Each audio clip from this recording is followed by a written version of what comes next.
talking through some more Psych 101 studies about whether they could be replicated and whether the results still hold true today. So the little Albert experiment was basically where they took a baby and they paired a white rat with a loud noise, basically classical conditioning, to see if then they could have the child be scared of the white rat, which they thought would be like a neutral stimulus. But it was paired with a loud noise, which is naturally going to be startling to a child. There were a lot of ethical concerns, right? They didn't decondition the fear. There was lack of informed consent. Don't really know the long-term effects this had on little Albert. So it has not been ethically replicated. However, we do know that classical conditioning can work. However, newer research suggests that there may be ways to decondition, and it can happen fairly quickly.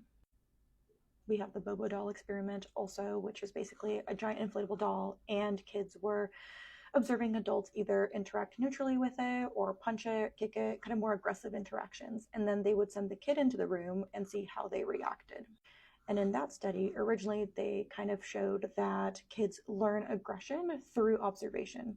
And since then, we have learned that yes, observation is a major component of learning social behaviors, although that study does kind of oversimplify things and it's in a very specific setting. So it doesn't necessarily mean that that's exactly how the outside world works.